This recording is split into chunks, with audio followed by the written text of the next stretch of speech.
வானொலியில் நீங்கள் கேட்டு மகிழ்ந்த தென்கட்சி கோ சுவாமிநாதன் ஐயா அவர்களின் இன்றொரு தகவல் தொகுப்பினை கேட்டு மகிழுங்கள். வாழ்க்கையில் சில சந்தர்ப்பங்களில் நாம் சில அவமானங்களை சந்திச்சே தீர வேண்டியிருக்கு. என்ன பண்ணுறது, காலம் அப்படி. அவமானப்படுறவங்க உடனே அடங்கி போய்டுறது தான் உலக வழக்கம். அவமானப்பட்டால் உடனே சீறி எழறவங்களும் உண்டு. ஆனால் அதையே ஒரு சவாலாக எடுத்துக்கிட்டு முன்னுக்கு வர்றவங்களும் சில பேர் இருக்கிறாங்க. அவங்க ரொம்ப அபூர்வம். இன்றைக்கி மனோதத்துவ நிபுணர்கள்லாம் என்ன சொல்கிறாங்க தெரியுமா? அவமானப்பட்டுட்டா உடனே அடங்கி போயிடக்கூடாதான். அதையே ஒரு சவாலாக எடுத்துக்கிட்டு மனசில் ஒரு வைராக்கியத்தோடு முயற்சி பண்ணினா வாழ்க்கையில் எல்லாரும் முன்னேறலாமா. அவமானங்கிறத நாம் வைராக்கியமாக மாற்றிக்கணும். அதுதான் வெற்றிக்கு வழி. ராமர் இந்த பூமியில் பிறந்ததே ஒரு வைராக்கியத்தினால தான் சார் அப்படின்னார் ஒருத்தர். எப்படிங்க அது அப்படின்னு கேட்டேன். அவர் சொன்னார், தசரதருக்கு ராமர் குழந்தையாக பிறக்கணும், அப்போ தான் இங்கே இருக்கிற கஷ்டங்கள்லாம் நீங்கும் அப்படின்னு சர்வ லோகமும் எதிர்பார்த்துக்கிட்டு இருக்குது. ஆனால் அவர் எப்போ பிறப்பார் அப்படின்னு யாருக்கும் தெரியல. அந்த காரியம் சீக்கிரம் நடக்கணுமே, அதுக்கு என்ன பண்ணுறது? நாரதர் வந்தார் ஒரு நாள் தசரதரை தேடி. தசரதா, உனக்கு ஒரு செய்தி தெரியுமான்னு ஆரம்பித்தார். அவர் எப்பவும் இப்படித்தானே ஆரம்பிக்கிறது வழக்கம். என்ன விஷயம்னு கேட்டார் தசரதர்.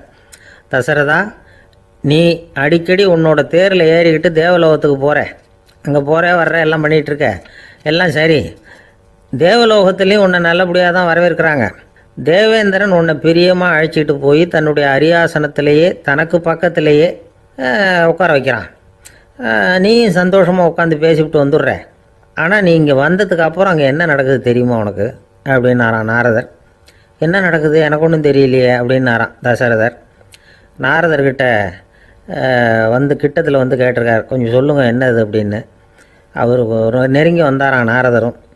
மெதுவாக அவர் காதோட காதாக சொன்னாராம். அதாவது நம்ம பாஷையில் சொல்லப்போனால் பற்ற வைக்கிறார். நீ அங்கே தேவேந்திரங்கிட்ட உட்காந்து பேசிவிட்டு வந்த பிறகு நீ அங்கே உட்காந்துருந்த அரியாசனத்தை தண்ணி ஊற்றி கழுவி சுத்தப்படுத்துகிறாங்க.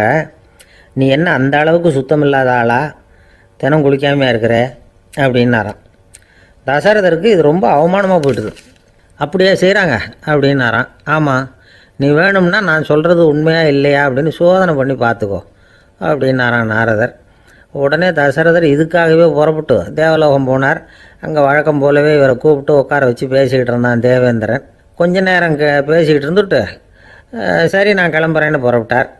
சரி, அவனும் வாசல் வரைக்கும் வழி அனுப்பி வச்சுட்டு உள்ளே போயிட்டான். தசரதர் வெளியில் கொஞ்சம் நேரம் மறைஞ்சி இருந்துட்டு மெதுவாக உள்ளே எட்டி பார்த்தார் என்ன நடக்குதுன்னு. நாரதர் சொன்னது உண்மைதான். தசரதர் உட்காந்துருந்த ஆசனத்தை அங்கே 2 தேவர்கள் கழுவி சுத்தப்படுத்திக்கிட்டு இருக்கிறாங்க.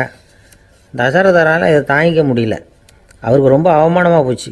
நேராக கிடுகிடுன்னு தேவேந்திரங்கிட்டே போனார். நான் உட்காந்துருந்த இருக்கையே சுத்தம் பண்ணுறியே, நான் என்ன அந்த அளவுக்கு பாவியா அப்படின்னு கேட்டார். ரொம்ப கோபமாக கேட்டார். தசரதரே, மனுஷனுக்கு 3 கடன்கள் உண்டு. தேவ கடன், ரிஷி கடன், பித்ரு கடன். இதை தீர்க்காதவன் பாவியாகிறான். இதில் மகனை பெறுவதால் தான் பித்ரு கடன் தீரும். உனக்கு மகன் கிடையாது, அதனால் நீ பாவி ஆகிற. பாவி உட்காந்துருந்த இடம்ங்கிறதுனால அதை சுத்தம் செய்ய வேண்டியது எங்கள் கடமை அப்படின்னு நானும் தேவேந்திரன். இந்த இடத்துல தசரதருக்கு ஏற்பட்ட அவமானம் ஒரு வைராக்கியமாக மாறிச்சு. தேவேந்திரனே கேட்டுக்கோ, ஒரு மகனை பெற்ற பிறகு தான் இந்த சபையில் மறுபடியும் அடி எடுத்து வைப்பேன் அப்படின்னு சொல்லிவிட்டு போயிட்டாரான். போய் புத்திர காமேஷ் யாகம் பண்ணார். புத்திரர்கள் பிறந்தார்கள். இந்த கதையில் உள்ள கருத்து என்னென்னா, தேவேந்திரன் தசரதரை அப்படி அவமானப்படுத்தலைன்னா அவருக்கு இப்படி ஒரு வைராக்கியம் பிறந்திருக்குமா? யோசித்து பார்க்கணும். நமக்கு ஏற்படுகிற சில அவமானங்களையும் வைராக்கியமாக மாற்றிக்குவோம். அப்படி மாற்றிக்கிட்டோம்னா வாழ்க்கையில் முன்னேறலாம். நம்ம ஆளுங்க சில பேர் அவமானத்தை வைராக்கியமாக மாற்றிக்கிறது எப்படி தெரியுமா? நம்மக்கிட்ட ஒரு பையன் சொன்னான், எங்கள் அப்பா என்னை எல்லாருக்கும் முன்னாடி வச்சு திட்டிவிட்டார், பொறுப்பு இல்லாமல் ஊர் சுற்றுறேன்னு சொல்லி அவமானப்படுத்தி விட்டார். இனிமேல் நீ என் முகத்திலேயே முழிக்காதரா போடான்னு வேறு சொல்லிவிட்டார். எனக்கு ரோஷம் வந்துட்டுது. அந்த அவமானத்தை வைராக்கியமாக மாற்றிக்கிட்டேன். அன்னையிலேருந்து அவர் முகத்திலேயே முழிக்கிறதில்ல அப்படின்னா. அப்படியான்னு கேட்டோம். ஆமாங்க, அவர் வீட்டில் இல்லாத நேரமாக பார்த்து உள்ளே சமையல் கட்டுக்கு போய் சாப்பிட்டுட்டு நைஸாக வெளியில் வந்துடுவேன் அப்படிங்கிறான். கங்கைக்கரை தோட்டம் பக்கத்தில் ஒரு ஆசிரமம், அங்கே ஒரு பெரியவர் தங்கி இருக்கிறார். அவர் தான் ராமகிருஷ்ண பரமஹம்சர். அந்த ஆசிரமம் இருந்த இடம் கரக்பூர். வங்காளத்தில் பொதுவாக எல்லாரும் மீன் சாப்பிட்றது உண்டு. கங்கையில் குளிச்சுட்டு கையில் ஒரு மீனோடு வர்றது வழக்கம். இவர் இருக்கிற இடத்துக்கு கங்கையில் படகு வழியாக வரணும். அப்படி தான் எல்லோரும் வருவாங்க. வர்றவங்கள ஒன்று கூட்டி ஆன்மீக விஷயங்களை பற்றி பேசிக்கிட்டு இருப்பார். ஒவ்வொரு நாள் ஒவ்வொருத்தர் நகரத்துக்கு போகணும். வரும்பொழுது மீன் கொண்டுகிட்டு வரணும். அதுக்கு ஒரு அட்டவணையே உண்டு ஆசிரமத்தில். அது பிரகாரம் ஒரு நாள் சுவாமி யோகானந்தர் படகில் போனார். படகை செலுத்தினவங்க ராமகிருஷ்ணரையும் சுவாமி யோகானந்தரையும் மற்றவங்களையும் பித்தர்கள் அப்படின்னு சொல்லி ஏளனமாக பேசினாங்க. அவங்க என்ன பைத்தியம் பிடிச்சவங்க அப்படிங்கிறது மாதிரி. சுவாமி யோகானந்தருக்கு ரொம்ப மென்மையான இதயம். இவங்க இப்படி கண்ணாபின்னான்னு பேசுகிறத பார்த்தா மீனை வாங்கிட்டு திரும்புகிறப்போ என்ன நடக்குமோ அப்படிங்கிற பயம் வேறு வந்துட்டுது அவருக்கு. அவ்வளவு மென்மையானவர். இதை தெரிஞ்சுக்கிட்ட ராமகிருஷ்ணர் யோகானந்தா இங்கே வா அப்படின்னு கூப்பிட்டார். இவர் கண்ணீரை தொடச்சிக்கிட்டே கிட்ட போனார். சொன்னார், ஐயா, படகு ஓட்டுறவங்க உங்களை பற்றி மோசமாக பேசுகிறாங்க. என்ன திட்டினா பரவாயில்ல, ஆனால் உங்களை அவங்க திட்டுறாங்க. அதை என்னால் தாங்கிக்க முடியல அப்படின்னார். இதை கேட்டதும் ராமகிருஷ்ணருக்கு கோபம் வந்துட்டு தான். என்னது, உன்னுடைய குருவை பற்றி அவங்க மோசமாக பேசும்பொழுது நீ சும்மா இருந்தியா? வெளியில் போ அப்படின்னு விட்டார். குரு நிந்தனை செய்கிறப்போ அதை கேட்டுக்கிட்டு சும்மா இருக்கலாமா? குரு நிந்தனையை கேட்டால் பாவம் இல்லையா? என்னை தூற்றும் போது அவங்க பாவம் செய்கிறாங்க. அதை கேட்டுக்கிட்டு நீ சும்மா இருந்தால் நீயும் பாவம் செய்கிற அப்படின்னாராம். அடுத்த நாள் சுவாமி நிரஞ்சனானந்தர் போக வேண்டிய நாள். இவர் படகுல போகும்பொழுதும் அதே மாதிரி நடந்து தான். அவங்க மோசமாக பேச ஆரம்பித்தாங்க, திட்ட ஆரம்பித்தாங்க. அப்படி கேலி பண்ண ஒருத்தனை இவர் என்ன பண்ணார், பலார்னு கன்னத்தில் அரைஞ்சிட்டார். இன்னொருத்தனை கங்கையில் தூக்கி எறியறதுக்கும் தயாராகிட்டார். அதுக்கப்புறம் அவங்க யாரும் வாயை திறக்கலை. மீன் வாங்கிட்டு வர்றப்பவும் படகுல ஒரே அமைதி. அவ்வளவு பயம் அவங்களுக்கு. ராமகிருஷ்ணர் கூப்பிட்டு விசாரித்தார் என்ன நடந்ததுன்னு. இவர் சொன்னார், அவர் யோகானந்தா போகும்பொழுது என்ன நடந்ததோ அப்படியே தான் இப்போவும் நடந்தது. குரு நிந்தனை செய்கிறத கேட்டுக்கிட்டு நான் சும்மா இருப்பேனா? ஒருத்தனை அப்படியே அரைஞ்சுட்டேன், இன்னொருத்தனை ஆற்றுல தூக்கி போட்டுருவேன்னு பயமுறுத்தினேன், அவ்வளவுதான் அப்படின்னாராம். இப்போவும் ராமகிருஷ்ணருக்கு கோபம் வந்துட்டு தான். என்ன இது, அணியறது காஷாயம், இருக்கிறது ஆசிரமம், உனக்கு இவ்வளவு கோபம் வந்ததுன்னா அப்புறம் என்னத்துக்கு ஆசிரமத்தில் இருக்கணும்? பிரம்மச்சாரி எப்பவும் அமைதியாக இருக்கணும் அப்படின்னு அறிவுரை சொன்னாராம் ராமகிருஷ்ணர். அப்போ இவர் கேட்டாராம், ஏங்க அவருக்கு ஒரு விதமான அறிவுரை சொன்னீங்க, எனக்கு வேற விதமாக அறிவுரை சொல்கிறீங்க, இதில் எது உண்மை அப்படின்னு கேட்டிருக்கார். இதுக்கு ராமகிருஷ்ணர் சொன்ன பதில் என்னென்னா, அட அசடே, சக்கரத்தில் காற்று அதிகமாக இருந்தால் குறைக்கணும், குறைச்சலாக இருந்தால் கூட்டணும். அவன் சாது, அவனுக்கு அதிக உணர்ச்சி தேவை, உனக்கு படபடப்பு அதிகம், உனக்கு பொறுமை தேவை அப்படின்னாராம். இதில் உள்ள கருத்து என்னென்னா, கல்விங்கிறது எப்படின்னா அதை சூழ்நிலைக்கு தகுந்த மாதிரி கற்பிக்கணும். எல்லாருக்கும் ஒரே மாதிரி கற்பிக்கக்கூடாது. கேட்குற ஒரு தகுதி, புரிஞ்சுக்கிற திறமை, இதை பொறுத்து கல்வி அமையணும். ஆரம்ப காலத்தில் ஒரு குரு, அப்போ ஒரு சீடன் இருந்தான். அது வேடிக்கையான குரு, வேடிக்கையான சீடன். ஒரு ஆசிரமம். ஒரு நாள் ஒருத்தன் அவசரமாக அந்த குருவை தேடி வந்திருக்கிறான். என்ன விஷயம்னு விசாரித்தார் குரு. உங்கள் சீடர் என்னை அடிச்சுட்டார் அப்படின்னு புகார் பண்ணானான் அந்த ஆள். குரு சீடனை கூப்பிட்டார். அடிச்சியா இந்த ஆளை அப்படின்னு கேட்டாரான். ஆமான் இருக்கான் சீடன். ஏன் அடிச்சே அப்படின்னு கேட்டாரான். இந்த ஆள் உங்களை பற்றி மட்டமாக பேசிவிட்டான், என்னால் அதை தாங்கிக்க முடியல, அதனால தான் அடிச்சுட்டேன்ருக்கான். அப்படி என்ன பேசினா அப்படின்னு கேட்டாரான். உன்னுடைய குருநாதர் இப்போல்லாம் அர்த்தமில்லாமல் பேச ஆரம்பிச்சுட்டார் அப்படின்னு சொல்லிவிட்டான், அதனால தான் அடிச்சுட்டேன் அப்படின்னு நானான். அதுக்காக அடித்தே அப்படின்னாரான். நான் அதுக்காக அடிக்கலை குருவே, இப்பெல்லாம் நீங்கள் அர்த்தமில்லாமல் பேசுகிறதாக அவன் சொல்கிறான், அப்படின்னா இதுவரைக்கும் நீங்கள் அர்த்தத்தோடு பேசினதாகத்தானே அர்த்தம், அது தப்பு தானே, அதனால தான் அடித்தேன் அப்படின்னு நானான். அமெரிக்க ஜனாதிபதி ஆப்ரஹாம் லிங்கன் ஒரு நாள் தன்னோட கோச்சு வண்டியில் தலைநகரான வாஷிங்டனுக்கு போயிட்டு இருக்கிறார். கோச்சு வண்டி ஒரு சாலையில் போயிட்டு இருக்கு. அந்த சாலைக்கு ஒரு பக்கத்தில் பயங்கரமான சதுப்பு நிலம். சதுப்பு நிலம்னா அது புதைகுழி, புதை மணல்ங்கிறோம்ல, அது மாதிரி. அந்த சதுப்பு நிலத்தில் யாராவது மாட்டிக்கிட்டா அவ்வளவுதான், ஆளை கொஞ்சம் கொஞ்சமாக உள்ள அமுக்கிவிடும், தப்பிச்சு கரையிறது கஷ்டம். அப்படிப்பட்ட நிலம் அது. ஆப்ரஹாம் லிங்கன் ஏதோ ஒரு முக்கியமான அரசாங்க வேலையாக போயிட்டு திரும்பி வந்துக்கிட்டு இருக்கிறார். அதனால் அந்த சமயத்தில் அவர் விலை உசந்த ஆடைகளை அணிஞ்சிருக்கிறார். அப்படி அவர் அந்த கோச்சு வண்டியில் வந்துக்கிட்டு இருக்கிறாரு. அந்த சமயத்தில் ஒரு காட்சி அவர் கண்ணில் போட்டுவிட்டது. என்ன தெரியுமா? ரோட்டுக்கு பக்கத்தில் இருந்த சதுப்பு நிலத்தில் ஒரு இளம் பன்றி குட்டி சிக்கிக்கிட்டு தவிச்சிக்கிட்டு இருக்குது. பரிதாபமாக கத்திக்கிட்டு இருக்குது. அதை பார்த்தார் லிங்கன். அவருக்கு இன்னும் மாதிரி ஆயிட்டுது. உடனே வண்டியை நிறுத்த சொன்னார். கீழே இறங்கினார். தன்னோட விலை உசந்த ஆடைகளை பற்றி லட்சியம் பண்ணவே இல்லை. தனக்கே ஆபத்து வரலாம்ங்கிறத பற்றியும் கவலைப்படலை. தான் ஒரு குடியரசுத் தலைவருங்கிறத பற்றியும் அவர் நினச்சி பார்க்கல. நேராக அந்த சதுப்பு நிலம் பக்கமாக போனார். அந்த சேத்துல இறங்கி பன்றிக்குட்டியை காப்பாற்றி கரைக்கு கொண்டுட்டு வந்து சேர்த்துட்டார். அதுக்கப்புறம் நிம்மதியாக கோச்சு வண்டியில் ஏறி வெள்ள மாளிகைக்கு வந்து சேர்ந்தார். ட்ரெஸ்ஸு உடம்பு பூரா சேறு சகதி.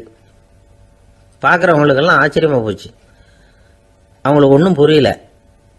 இவர் நேராக ட்ரெஸ்ஸு மாற்றிக்கிறதுக்காக போனார். கோச்சு வண்டி ஓட்டிகிட்டு வந்தவங்கிட்ட போய் எல்லாரும் கேட்டாங்க என்ன ஆச்சு அப்படின்னு. அவர் வர்ற வழியில் நடந்த விவரத்தை சொன்னார். ஆபிரகாம் லிங்கனுடைய இந்த இறக்க குணத்தை எல்லாரும் பாராட்டினாங்களாம், புகழ்ந்தாங்களாம். ஆனால் இதுக்கு லிங்கன் என்ன பதில் சொன்னார் தெரியுமா? தயவு பண்ணி இந்த புகழ்ச்சியான பேச்சையெல்லாம் ஒதுக்குங்க, அதெல்லாம் வேணாம். அந்த சின்ன பிராணி சகதியில் மாட்டிக்கிட்டு துடிச்சிக்கிட்டு இருந்தது. அதை பார்த்தேன். உடனே என்னுடைய இதயத்தில் ஒரு முள்ளு தைச்சது மாதிரி ஒரு உணர்வு. அந்த முள்ளை பிடுங்கி எறிஞ்சேன், அவ்வளவுதான். உண்மையில் அந்த பிராணிக்கு நான் உதவினேங்கிறத விட எனக்கு ஏற்பட்ட இன்னலை போக்கிக்கிட்டேன் அப்படிங்கிறது தான் உண்மை. அதுதான் பொருத்தம். அப்படி இருக்கிறப்போ இதில் புகழறதுக்கு என்ன இருக்குது அப்படின்னாரு ஆபிரகாம் லிங்கன். எவ்வளவு யதார்த்தமான வார்த்தைகள் பாருங்கள். இந்த காலத்தில் நம்மளையும் பல பேர் அப்படி உண்டு. நீச்சல் தெரியாத ஒரு ஆள் தண்ணியில் இறங்கிட்டான். தண்ணி ஆழம்ங்கிறது அப்புறமா தான் தெரிஞ்சுது. தத்தளிக்க ஆரம்பிச்சுட்டான். வாழ்னு கத்துறான். கரையில் நின்றுட்டு இருந்த ஒருத்தர் இதை பார்த்தார். உடனே அவருக்கு இதயத்தில் முள்ளு தைச்சது மாதிரி ஒரு உணர்வு. உடனே குபீர்னு தண்ணியில் பாஞ்சார். அவரை காப்பாற்றி கரைக்கு கொண்டுட்டு வந்து சேர்த்தார். இதை பார்த்துக்கிட்டு இருந்த இன்னொருத்தர் காப்பாற்றின அந்த ஆளை பாராட்டி புகழ்ந்தார். என்ன புகழாதீங்க சார் அப்படின்னார் அவர். ஏன்னு கேட்டார் இவர். நான் அந்த ஆளை ஏன் காப்பாற்றினேன் தெரியுமா? அவன் நேற்றுக்கு என்கிட்ட 300 ரூபா கடன் வாங்கியிருக்கிறான். இவன் தண்ணியில் போட்டான்னா நான் கொடுத்த கடனும் தண்ணியில் போடும். அதனால தான் விழுந்து காப்பாற்றினேன் அப்படின்னா அந்த ஆள். ஒரு பெரியவர் உட்கார்ந்துருக்கிறார். அவரை சுற்றி அவருடைய தோழர்கள் உட்கார்ந்துருக்கிறாங்க. ஏதோ ஒரு முக்கியமான செய்தியை அவர் அவங்களுக்கு சொல்லிகிட்டு இருக்கிறார். அவங்களும் ஆர்வமாக கேட்டுக்கிட்டு இருக்கிறாங்க. இந்த சமயத்தில் யாரோ ஒரு ஆள் வேகமாக அங்கே வர்றார். வர்ற வேகத்திலேயே எனக்கு ஏதாவது உதவி செய்யுங்க அப்படின்னு கேட்டுக்கிட்டே வர்றார். கேட்கறது உதவி, ஆனால் குரல் மிரட்டுறது மாதிரி இருக்குது, அதட்டி கேட்கறது மாதிரி இருக்குது. இதை கேட்டதும் அந்த பெரியவர் ஆத்திரப்படலை. ஆனால் அவரை சுற்றி இருந்தவங்க ஆத்திரப்பட்டாங்க. இதை பெரியவர் கவனித்தார். கொஞ்சம் அமைதியாக இருங்கன்னார். வந்தவரை கூப்பிட்டார். அவருக்கு சில பொருள்களை கொடுத்தார். என்னங்க இப்போ உங்களுக்கு மகிழ்ச்சி தானே அப்படின்னார். அப்படின்னு அலட்சியமாக அவர் சொல்கிறார். நான் உங்களை நல்ல முறையில் நடத்தினேன்னா அப்படின்னு கேட்குறாரு அவர் மறுபடியும். அதெல்லாம் ஒன்றும் இல்லை அப்படின்னு சொல்லி அவர் சொல்லிகிட்டு இருக்கிறாரு. குரலில் கடுமை குறையில. சுற்றி இருந்தவங்களால இதை பொறுத்துக்க முடியல. கோபத்தோடு அவரை நோக்கி நெருங்க ஆரம்பித்தாங்க. பெரியவர் அவங்களையெல்லாம் தடுத்து நிறுத்தினார். வந்தவரை வாங்க என்னோட அப்படின்னு சொல்லி அழைச்சிட்டு போனார். வீட்டுக்கு போனார். அங்கே போனதும் இன்னும் சில பொருள்களை எடுத்து அவர்கிட்ட கொடுத்தார். இப்போ திருப்தி தானே, நான் உங்ககிட்ட நல்ல முறையில் நடந்துக்கிட்டேனா அப்படின்னார். அவர் முகம் இப்போ தான் கொஞ்சம் மலர்ந்தது. ரொம்ப நன்றி, இறைவன் உங்கள் குடும்பத்துக்கு எல்லா நன்மைகளையும் செய்வான் அப்படின்னு சொன்னார். இதே வார்த்தைகளை என்னுடைய தோழர்கள்கிட்டே சொல்லிட்டீங்கன்னா அவங்க கோபம் தணிஞ்சிரும். வர முடியுமான்னார். கண்டிப்பாக வர்றேன் அப்படின்னாரு. மறுநாள் காலையில் அந்த இடத்துக்கு வந்தார். அதே மாதிரி சொல்லிவிட்டு அவர் போயிட்டார். தோழர்கள்லாம் ரொம்ப வியப்போடு பெரியவரை பார்த்தாங்க. அந்த பெரியவர் தான் நபிகள் நாயகம். அவர் சொன்னார், ஒருத்தன் ரொம்ப ஆசையாக ஒரு ஒட்டகத்தை வளர்த்துக்கிட்டு வந்தான்.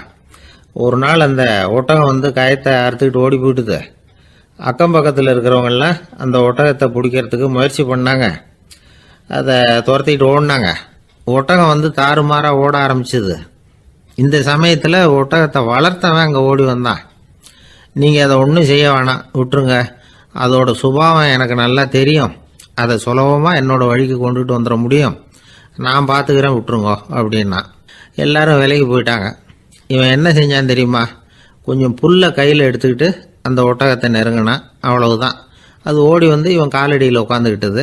செல்லமாக அதை அப்படியே தடவி கொடுத்தான். முதுகில் ஏறி உட்காந்துக்கிட்டான். அது பாட்டுக்கு சாதுவாக நடந்து போகுது. இந்த கதையை நபிகள் நாயகம் தம்முடைய தோழர்களுக்கு சொல்கிறார். ஒட்டகத்தை மட்டும் இல்லை, சில மனிதர்களையும் கூட சில விதத்தில் அணுகிதான் அவர்களை வந்து சீர்திருத்த வேண்டியிருக்குது அப்படிங்கிறத அவங்களுக்கு உணர்த்தினார். இது ஒரு அழகான உளவியல் அணுகுமுறை. சில குடும்ப தலைவர்கள் கூட இந்த ஒட்டகம் மாதிரி நடந்துக்கிறது உண்டு, அப்புறம் அடங்கி போகிறதும் உண்டு. ஒரு குடும்ப தலைவர் காலையில் எழுந்திரிச்சதுலேருந்து சத்தம் போட்டு கத்திக்கிட்டு இருப்பார். பக்கத்தில் இருந்தவங்கெல்லாம் ஓடி போய் சமாதானம் பண்ணி பார்த்தாங்க. அவர் ஓயறது மாதிரி தெரியல. கடைசியில் அவர் மனைவி வந்தாங்க. நீங்கள் எல்லாம் விலகி போயிடுங்க, அவர் சுபாவம் எனக்கு தெரியும், நான் பார்த்துக்கிறேன் அப்படின்னாங்க. சரின்னு எல்லாரும் போயிட்டாங்க. சாயந்தரமாக வந்து பார்க்குறாங்க, அவர் சத்தம் இல்லாமல் ஒரு மூலையில் உட்காந்துருக்கிறார். ரொம்ப சாதுவா. ஆச்சரியமாக இருந்தது. என்னம்மா பண்ணீங்கன்னு கேட்டாங்க. அது ஒன்றும் இல்லைங்க, ஒரு வேளை சாப்பாட்டை நிறுத்தினேன், பட்னி போட்டேன், அவ்வளவுதான் அப்படின்னாங்க அந்த அம்மா. ஒருத்தர் ரொம்ப அவசரமாக போயிட்டு இருந்தார். எங்கே சார் போகிறீங்கன்னு கேட்டோம். எனக்கு வேண்டியப்பட்ட ஒருத்தருக்கு குழந்தை பிறந்திருக்கிறதாக செய்தி வந்திருக்கு, அதுதான் ஆஸ்பத்திரிக்கு போயிட்டுருக்கேன், பார்த்துட்டு வரலாம்னு அப்படின்னார். அப்படின்னா கொஞ்சம் இப்படி உட்காருங்க அப்படின்னோம். சில விவரமெல்லாம் சொல்கிறேன், கேட்டுக்கிட்டு போங்க அப்படின்னோம். உட்காந்தார். அப்புறம் சொல்ல ஆரம்பித்தோம். புதுசாக பிறந்திருக்கிற ஒரு குழந்தைய பார்க்க போகிறதுன்னா அது சாதாரண விஷயம் இல்லை. அதில் ரொம்பவும் கவனமாக நடந்துக்கணும். புது குழந்தைக்கு நோய் சுலபமாக தொற்றும். முக்கியமாக காற்று மூலமாக பரவுகிற நோய்கள் சுலபமாக வந்துடும். அதனால் நமக்கு உடம்பு சரியில்லைன்னா குழந்தைய விட்டு கொஞ்சம் தள்ளியே இருக்கிறது தான் நல்லது. பெரியவங்களை பொறுத்த வரைக்கும் சாதாரணமாக உள்ள ஒரு கிருமி கூட குழந்தைய பொறுத்த வரைக்கும் ரொம்ப மோசமான ஒரு கிருமியாக இருக்கும். சில வெளிநாடுகளில் எப்படி தெரியுமா, பிறந்த குழந்தை தூங்கிக்கிட்டு இருக்கிற ஒரு ரூமுக்கு போகணும்னா போகிறவங்க வந்து முகமூடி போட்டுக்கணும், காலணிகளை மாற்றிக்கணும், அவ்வளவு சுத்தமாக உள்ளே போய் பார்த்துட்டு வரணும். பொதுவாக சில ஆஸ்பத்திரிகளில் பார்த்தீங்கன்னா பார்வையாளர்கள் நேரத்தில் விசிட்டிங் ஹவர்ஸ் தாயை விட்டு குழந்தைய தனியாக பிரித்து வச்சுருவாங்க. எதுக்குன்னு நினைக்கிறீங்க? அந்த நேரம் பல பேர் வருவாங்க போவாங்க, அவங்க கை கால் சுத்தமாக இருக்காது. சுத்தம் இல்லாத கைகள் மூலமாக கிருமிகள் பரவும். சுத்தம் இல்லாத கைன்னா மண்ணு தூசி படிஞ்சிருக்கிற கை மட்டும் தான் அர்த்தம் இல்லை. சாலையில் கையை வீசிக்கிட்டு நடந்து வர்றீங்க, குழந்தைய பொறுத்த வரைக்கும் அது கூட சுத்தம் இல்லாத கை தான். தாயை தவிர மற்றவங்க குழந்தைய தூக்காமல் பார்த்துக்கிறது நல்லது. தாய் கூட அளவோட கொஞ்சிறதோட நிறுத்திக்கணும். புதுசாக ஒரு குழந்தைய பெற்றிருக்கிற பொண்ணுக்கிட்ட மற்ற தாய்மார்கள் ஏதாவது சொல்லிக்கிட்டே இருப்பாங்க.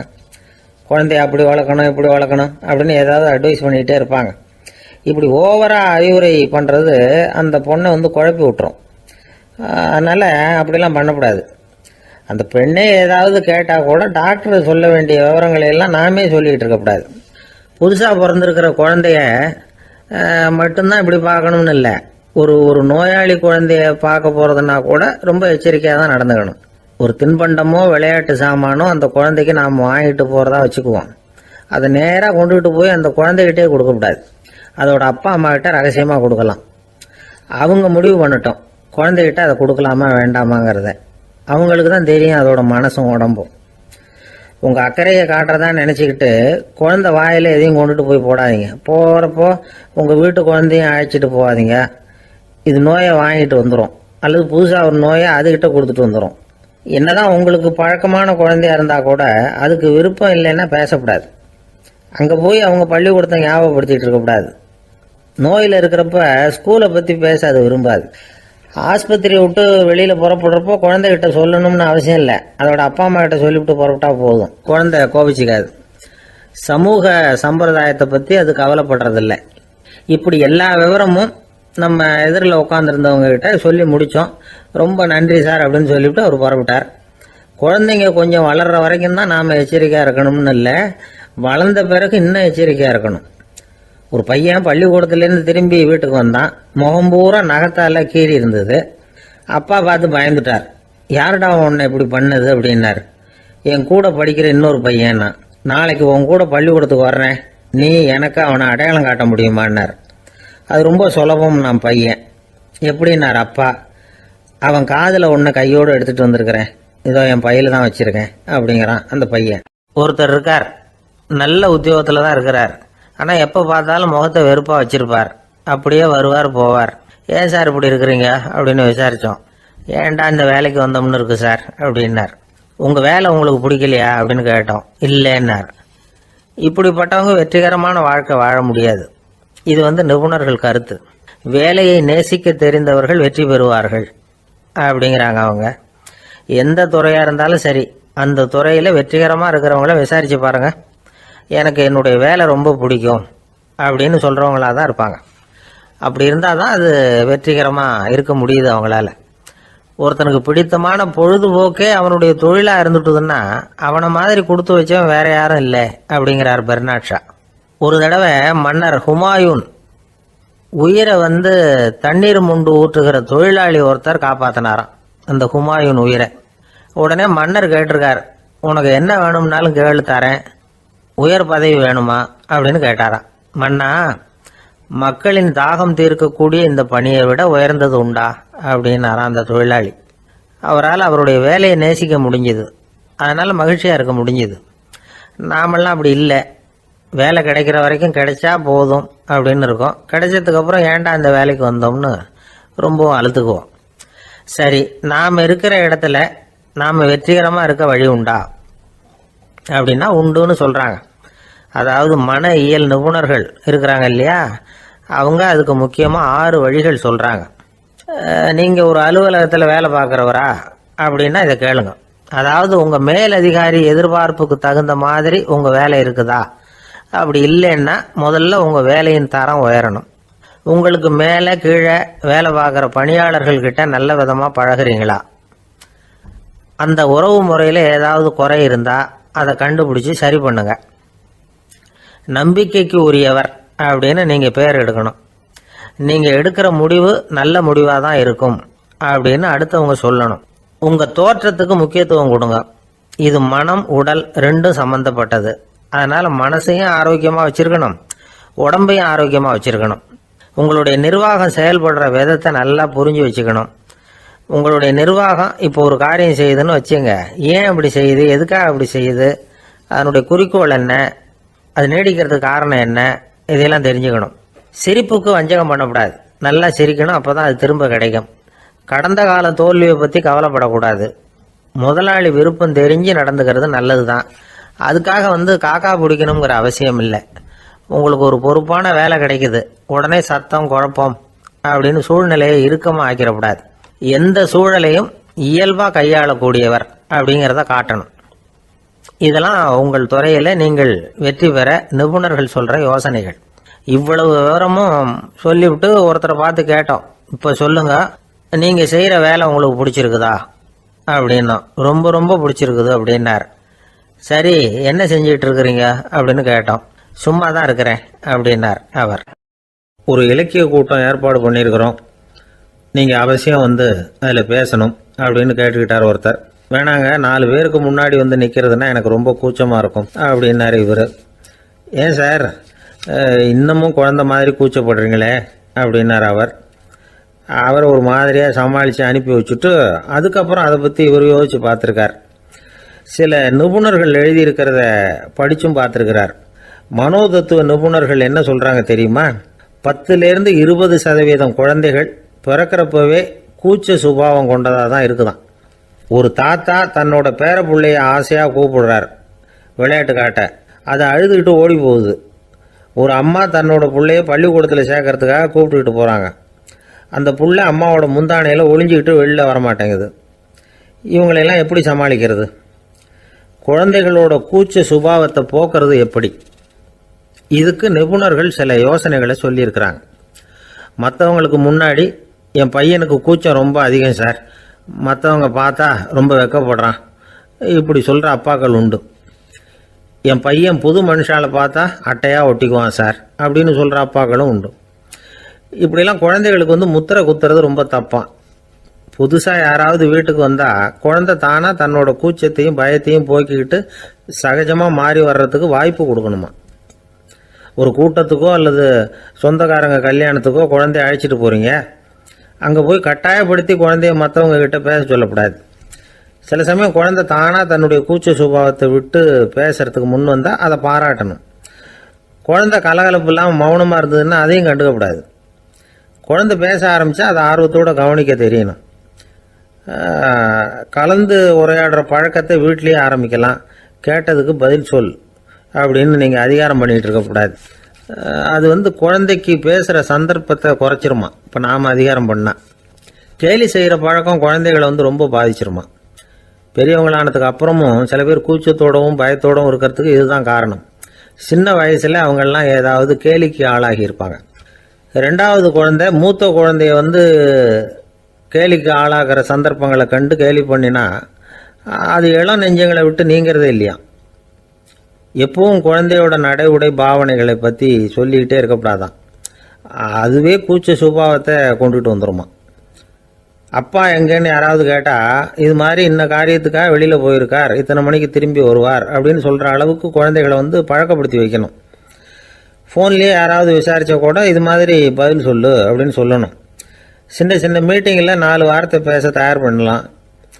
ஒரு கடையிலையோ அல்லது ஹோட்டல்லையோ ஏதாவது விவரம் கேட்கணும்னா உங்கள் குழந்தைய தைரியமாக அனுப்புங்க. குழந்தைகள் பணிவாகவும் பொறுமையாகவும் விவரம் கேட்குறப்போ கூச்ச சுபாவம் தானாக போயிடும். சின்ன வயசுலேயே இப்படிலாம் பழக்கப்படுத்தினா தான் வருங்காலத்தில் தைரியமாக இந்த சமுதாயத்தில் வாழ முடியும். இல்லைன்னா 60 வயசுலேயும் அடுப்பங்கரையை விட்டு வெளில வர்றதுக்கு கூச்சப்பட்டுக்கிட்டு தான் இருக்க வேண்டியிருக்கும். இந்த காலத்து பிள்ளைங்க எவ்வளவோ பரவாயில்ல, எதுக்கும் தயங்குறதில்ல, கூச்சப்படுறதில்ல. ஒரு அம்மா அடுப்பங்கரையிலேருந்து சத்தம் போட்டாங்க, டேய் ராமு, தயவு பண்ணி அந்த டிவியை நிறுத்துறா, அந்த பெண்ணோட குரல் மகா மோசம், அடுப்பங்கரையில் இருக்கிற என்னாலேயே அதை சகிச்சிக்க முடியல அப்படின்னாங்களாம். உடனே பையன் கொஞ்சம் கூட தயங்காமல் பதில் சொல்கிறான், அம்மா இந்த குரல் டிவியிலேருந்து வரல, எழுத்த விட்டு மாமி தான் இங்கே வந்திருக்கிறாங்க, அவங்க தான் இப்போ என்னோட பேசிக்கிட்டு இருக்கிறாங்க அப்படின்னு. நான் வங்க நாவலாசிரியர் சரத் சந்திரர் ஒரு நண்பர் அவர்கிட்ட வந்தார். வழக்கமாக எல்லா எழுத்தாளர்கள்கிட்டையும் கேட்குற ஒரு கேள்வியை கேட்டார். நீங்கள் எழுத்துத்துறைக்கு வந்தது எப்படி? இதுதான் கேள்வி. அதை தெரிஞ்சு என்ன பிரயோஜனம்னார் சரத் சந்திரர். சும்மா சொல்லுங்களேன், தெரிஞ்சுக்கிறேன் அப்படின்னார் வந்தவர். சரி சொல்கிறேன்னு ஆரம்பித்தார். நான் ரங்கூனில் வேலை பார்த்துக்கிட்டு இருந்தேன். சம்பளம் பத்தில், வேலையும் பார்த்துக்கிட்டு ஒரு பலசரக்கு கடை வைக்கலாம்னு நினச்சேன். என்னால் மளிகை கடை வச்சு சரியாக நடத்த முடியுமாங்கிற சந்தேகம் என் மனைவிக்கு. அதை சோதனை பண்ணி பார்க்கணுங்கிறதுக்காக சில பொருள்களின் அளவு, அதோட விலை, இப்படி சிலதை சொல்லி எல்லாத்தையும் மனக்கணக்காக கூட்டி போட சொன்னாங்க. என்னால் சரியாக கூட்டி சொல்ல முடியல. உங்களால் மளிகை கடை நடத்த முடியாதுன்னு சொல்லிவிட்டாங்க. உடனே என்ன பண்ணுறது, வேறு வழி இல்லை, கதை எழுத ஆரம்பிச்சிட்டேன் அப்படின்னார். கேட்டவருக்கு சிரிப்பு வந்துட்டு தான். சரத் சந்திரர் ஒரு பக்கம் சீரியஸான நாவல்கள், சிறுகதைகள் எழுதியிருந்தாலும் அவருடைய இன்னொரு பக்கம் வேற விதம். நண்பர்கள்கிட்ட பேசும்பொழுதும் சரி, அவர்களுக்கு கடிதங்கள் எழுதும் போதும் சரி, கேலியும் கிண்டலும் நகைச்சுவை உணர்வும் அதிகமாக இருக்கும். காந்திஜி ஒரு சமயம் கல்கத்தாவுக்கு வந்திருந்தார். தேசபக்தர்கள் பல பேர் அவர்கிட்ட பேசிக்கிட்டு இருந்தாங்க. அப்போது சரத் சந்திரரும் அங்கே இருந்தார்.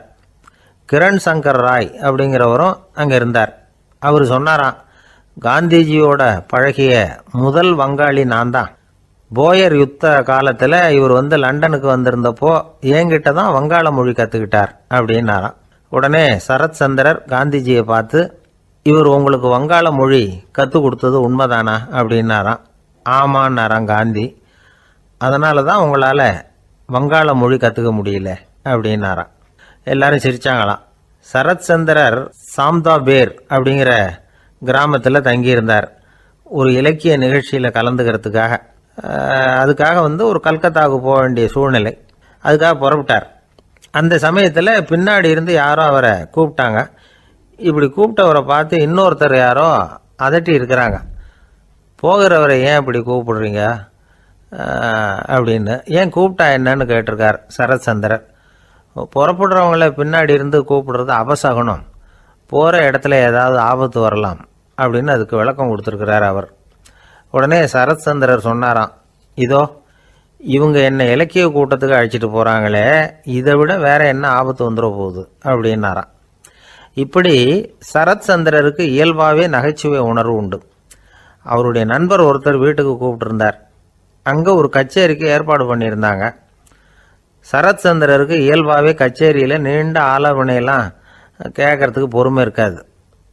அதனால் மெதுவாக பாட போகிறவர் எப்படி அப்படின்னு கேட்டிருக்கார். அவருக்கு ரொம்ப நல்லா பாட தெரியும் அப்படின்னு சொல்லியிருக்கிறாங்க. அதுக்கு சரத் சந்திரர், பாட தெரியுங்கிறது சரி, பாட்டை நிறுத்த தெரியுமா, அதை சொல்லுங்க முதல்ல அப்படின்னார். அள்ள அள்ள குறையாதது அட்சய பாத்திரம், அது நமக்கு தெரியும், கேள்விப்பட்டிருக்கிறோம். ஆனால் போட போட நிரம்பாத ஒரு பாத்திரம் உண்டு, அது என்ன தெரியுமா? நம்மளில் பல பேர்கிட்ட அந்த பாத்திரம் உண்டு, அதுதான் பேராசை அப்படிங்கிற பாத்திரம். அதை நிறைவு செய்யவே முடியாது.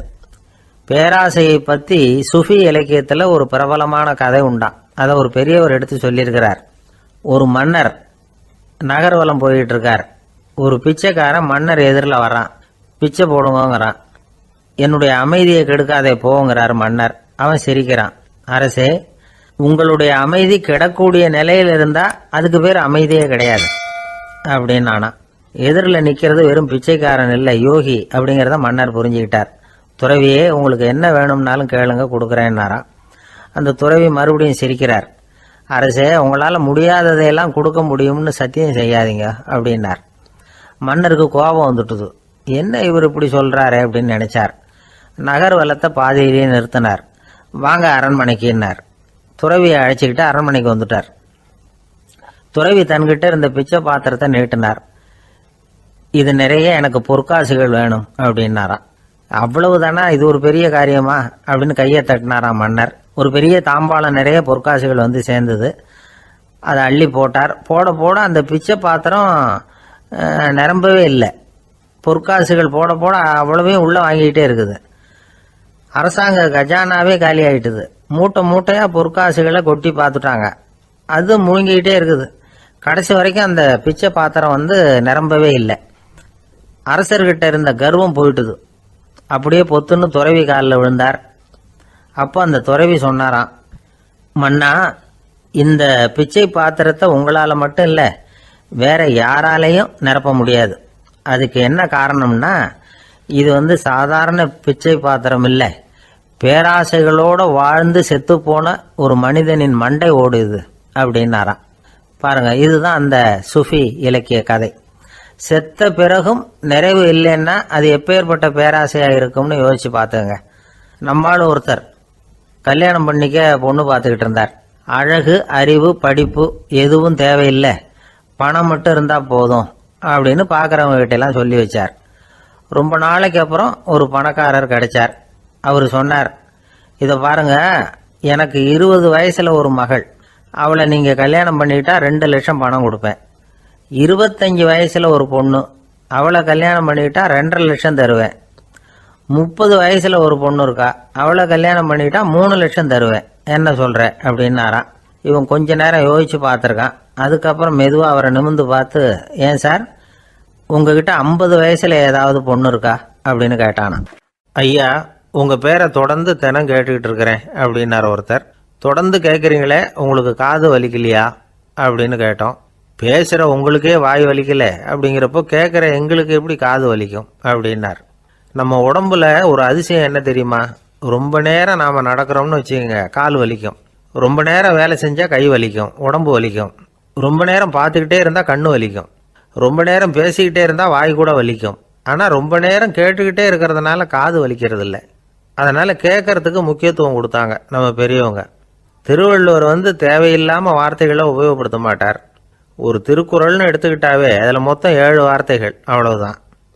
அப்படி 7 வார்த்தைகள் மட்டுமே உள்ள ஒரு திருக்குறளில் வள்ளுவர் ஒரே வார்த்தையை 5 தடவை உபயோகப்படுத்தியிருக்கிறார், திரும்ப திரும்ப பயன்படுத்தியிருக்கிறார். அப்படின்னா அதை எந்த அளவுக்கு வலியுறுத்தி சொல்கிறார் அப்படிங்கிறத நாம் புரிஞ்சுக்கணும். அது என்ன குறள்? செல்வத்துள் செல்வம் செவிச்செல்வம், அச்செல்வம் செல்வத்துள் எல்லாம் தலை. செவிச்செல்வம்ங்கிறது அவ்வளவு முக்கியமானது. கற்றலின் கேட்டல் நன்று.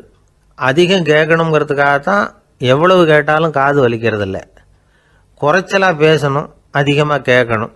இன்னொரு விஷயம் கவனிங்க, நம்ம உடம்புல கண்ணுக்கு மூடி இருக்குது, எதையாவது நாம் பார்க்க விரும்பலைன்னா உடனே கண்ணை மூடிக்கலாம். நம்ம வாய்க்கு மூடி இருக்குது, பேச விருப்பம் இல்லையா, வாய் மூடிக்கலாம். மூக்குக்கு கூட மூடிக்கிற வசதி இருக்குது, எதையாவது முகர விருப்பம் இல்லையா, மூச்சை அடக்கிக்கலாம். ஆனால் பாருங்கள், காதுக்கு மூடி கிடையாது, அதை கையால் தான் மூட முடியும். யார் என்ன சொன்னாலும் அது நல்லதோ கெட்டதோ காதில் விழுந்துக்கிட்டு தான் இருக்கும். அறிவு தான் நல்ல விஷயங்களை எடுத்துக்கிட்டு கெட்ட விஷயங்களை விட்டுடணும். நல்ல கருத்துக்கள் நம்ம காதில் நிறைய விழுந்துக்கிட்டே இருக்கணும். அதை கேட்டு நாம் நல்லபடியாக வாழணுங்கிறது தான் படைப்பின் விருப்பம். ஆன்மீகவாதிகள் கூட ஒன்று சொல்லுவாங்க, அதாவது ஆன்மீக பாதையில் நீங்கள் முன்னேறணும்னா முதல்ல சிரவணம் செய்யணும்பாங்க. அதாவது பெரியவங்க சொல்கிற நல்ல கருத்துக்களை கேட்கணும் அப்படின்னு அதுக்கு அர்த்தம். அதனால் யார் நல்ல கருத்துக்களை சொன்னாலும் அதை காது கொடுத்து கேளுங்க. இவ்வளவு கருத்துக்களையும் நம்ம நேயர் ஒருத்தர்கிட்ட சொல்லிகிட்டு இருந்தோம். அவரும் சரி சரின்னு தலையாடிக்கிட்டே இருந்தார். அப்புறம் சொன்னார், நீங்கள் சொல்கிறது சரிதான் சார், காதுக்கு மூடி இல்லைங்கிறது ரொம்ப சரி. அதனால தான் உங்கள் தகவல் கூட நாங்கள் விரும்புகிறோமோ இல்லையோ தினம் காதில் விழுந்துக்கிட்டு இருக்குது அப்படின்னார். எங்களுக்கு ரொம்ப பெருமையாக இருந்தது. அப்படியா அப்படின்னோம். ஆனாலும் என்ன மாதிரி சில பேர் நீங்கள் தகவல் சொல்கிற சமயத்தில் காதில் மூடி இல்லையேன்னு சொல்லி கவலைப்படுறதில்ல சார் அப்படின்னார். ஏன்னு கேட்டோம். காதை மூடுறதுக்கு தானே வசதி இல்லை, ரேடியோவை மூடுறதுக்கு வசதி இருக்குதுல்ல, அதனால் டக்குன்னு அதை மூடி வச்சுருவோம் அப்படின்னார். தேசத்து மேலேயும் தாய்மொழி பேர்லையும் செலுத்துற அன்புக்கு அபிமானம்னு பேர். தேசாபிமானம்னு சொல்றமே இதுதான். ஒரு கணவன் மனைவி பேர்ல காட்டுற அன்புக்கு காதல்னு பேரு. கடவுள் பேர்ல செலுத்துற அன்புக்கு பக்தின்னு பேரு. இப்படி அன்புல பல ரகம் இருக்கிறப்போ அதுல உள்ள வித்தியாசம் தெரியாம இடம் மாத்தி அன்பு காட்டினா இடைஞ்சல் தான். சரி, இந்த அன்பை பத்தி விஞ்ஞானம் என்ன சொல்லுது தெரியுமா? இதயத்தை பாதுகாக்கிறதுக்கு முக்கியமா தேவைப்படுற ஒண்ணு இந்த அன்புதான்னு சொல்லுது. நெதர்லாந்து விஞ்ஞானிகள் இதை ஆராய்ச்சி பண்ணியே கண்டுபிடிச்சிருக்கிறாங்க. கொஞ்சம் முயல் குட்டிகளை 2 பிரிவா பிரிச்சாங்க. 2 குரூப்புக்கும் கொழுப்பு அதிகமா உள்ள ஆகாரத்தையே கொடுத்துக்கிட்டு வந்தாங்க. ஆனா ஒரு குரூப்புக்கு வெறுமன ஆகாரத்தை கொடுத்ததோட சரி, இன்னொரு குரூப் முயல்களுக்கு ஆகாரம் கொடுத்ததோட நிறுத்திக்கல. அதுக்கு முன்னாடி கூண்டுகளை திறந்து விட்டு முயல்களை கொஞ்ச நேரம் எடுத்து கொஞ்சி விட்டு அதுக்கப்புறமா ஆகாரம் கொடுத்தாராம் ஆராய்ச்சியாளர். இந்த குரூப்புக்கு இதய பாதிப்பு 60% குறைச்சலா இருந்துதான். சில நோயாளிகளுக்கு ஹார்ட் அட்டாக் வந்தாலும் அதை தாங்கிக்கிட்டு குணமாகிற சக்தி அதிகமா இருக்குது. இது எப்படின்னு ஆராய்ச்சி பண்ணி பார்த்துருக்கிறாங்க. அவங்க எல்லாம் மனைவி தன் பேர்ல ரொம்ப அன்பா இருக்கிறதாக நினைக்கிறவங்களா இருக்கிறாங்களாம். இதய நோயாளிகள் பல பேரை சந்திச்சு இதய நோய் ஏற்பட என்ன காரணம்னு கேட்டிருக்கிறாங்க. அவங்க சொன்ன காரணம்லாம் சாப்பாடு சம்பந்தமா இல்லையா, மனைவி அன்பா இல்ல, இப்படிப்பட்ட காரணத்தை தான் சொல்றாங்களாம். அதனால இதயத்தை பாதுகாக்கணும்னு நினைக்கிறவங்க அடுத்தவங்க அன்பா இருக்கிறது மாதிரி பாத்துக்குங்க, அதுதான் முக்கியம். ஒருத்தர் முகம் பூரா பிளாஸ்டரி போட்டுட்டு வந்தார். ரொம்ப கோபமா, என்னங்க ஆச்சுன்னு விசாரிச்சேன். எல்லாம் உங்களால தான் சார்னார். விவரமா சொல்லுங்களேன். என்ன, உங்க தகவலை கேட்டுட்டு ஒரு பூனைக்குட்டியை கையில எடுத்தேன், அன்பா அதை தடவி கொடுக்கறதுக்காக. ஆனா அது முந்திக்கிட்டது, அது என் முகத்தை தடவி கொடுத்துட்டுது, முகம் பூரா நகை கீறல், அதுதான் இப்படி அப்படின்னார். ஜவஹர்லால் நேரு பிரதமராக இருந்த சமயம் அவர் ஒரு தடவை சென்னைக்கு வந்திருக்கிறார். இங்கே சில முக்கிய நிகழ்ச்சிகளில் கலந்துக்கிறதுக்காக வந்திருந்தார். ஆளுநர் மாளிகையில் ஒரு நாள் ராத்திரி தங்கி மறுநாள் புதுடெல்லி புறப்படுறதாக ஏற்பாடு. நிகழ்ச்சியிலெல்லாம் முடிச்சுக்கிட்டு ஆளுநர் மாளிகையில் தங்கியிருக்கிறார். அன்றைக்கு இரவு படிக்கிறதுக்கு ஒரு முக்கியமான புத்தகம் அவருக்கு தேவைப்பட்டது. அந்த சமயத்தில் உலக அளவில் ஒரு முக்கியமான பொருளாதாரம் சம்பந்தமான ஒரு புத்தகம் வெளியாகி இருக்கிற விஷயம் அவருக்கு தெரியும். அந்த புத்தகம் மெட்ராஸுக்கு வந்திருக்குமா, அது இங்கே கிடைக்குமா அப்படின்னு விசாரிச்சிருக்கிறார் நேருஜி. அவர் இப்படி கேட்ட உடனே அங்கே இருந்தவங்கெல்லாம் ரொம்ப பரபரப்பாக செயல்பட ஆரம்பிச்சுட்டாங்க. முக்கியமான இடங்கள்ல எல்லாம் விசாரிச்சிருக்கிறாங்க அந்த புத்தகம் உங்ககிட்ட இருக்கான்னு. சென்னையில் உள்ள கன்னிமாரா நூல் நிலையத்துக்கு எப்படியும் அந்த புத்தகம் வந்திருக்கணும் அப்படின்னு ஒரு நம்பிக்கை. அங்கே விசாரித்தாங்க. அந்த புத்தகம் 2 நாளைக்கு முன்னாடி தான் அங்கே வந்திருக்குது அப்படிங்கிற விஷயம் தெரிஞ்சுது. உடனே எல்லாரும் அங்கே ஓடினாங்க. அவங்களுக்கு இன்னொரு சந்தேகம், புத்தகம் வந்திருக்கு சரி, அது இந்த சமயத்தில் வேற யாரும் படிக்கிறதுக்கு எடுத்துகிட்டு போயிருக்கக்கூடாதே அப்படிங்கிற சந்தேகம் இருந்தாலும் மனசுக்குள்ள ஒரு தைரியம். இப்படி ஒரு புத்தகம் வெளிவந்திருக்கிற விஷயமே நேருஜி சொல்லி தான் நமக்கே தெரியும். அதுவும் இல்லாமல் உலக பொருளாதாரம் சம்பந்தமான ஏதோ ஒரு புத்தகம் அது. அதை போய் இந்த நேரத்தில் அவ்வளவு ஆர்வமாக யார் எடுத்துகிட்டு போயிட போகிறாங்க அப்படிங்கிற தைரியம். இந்த தைரியத்தோடு அந்த நூல் நிலையத்துக்கு ஓடினாங்க. புத்தகத்தை தேடினா அது கிடைக்கல, யாரோ எடுத்துகிட்டு போயிருக்கிறாங்க. நேருவுக்கு மட்டுமே தெரிஞ்சிருந்த அந்த புத்தகம் பற்றின விஷயம் சென்னையில் வேற ஒருத்தருக்கும் தெரிஞ்சிருக்குது. உடனே எல்லாரும் பரபரப்பாக அந்த அதுக்குன்னு இருக்கிற ரிஜிஸ்டர் இருக்குல்ல, பதிவேடு, அதை புரட்டி பார்க்குறாங்க யார் எடுத்துகிட்டு போகிறாங்கன்னு தெரிஞ்சுக்கிறதுக்காக. எடுத்துகிட்டு போனவங்க அதில் கையெழுத்து போட்டிருப்பாங்கல்ல, அதை பார்த்து யாருன்னு தெரிஞ்சுக்கலாம் அப்படிங்கிறதுக்காக தான் அதை புரட்டுறாங்க.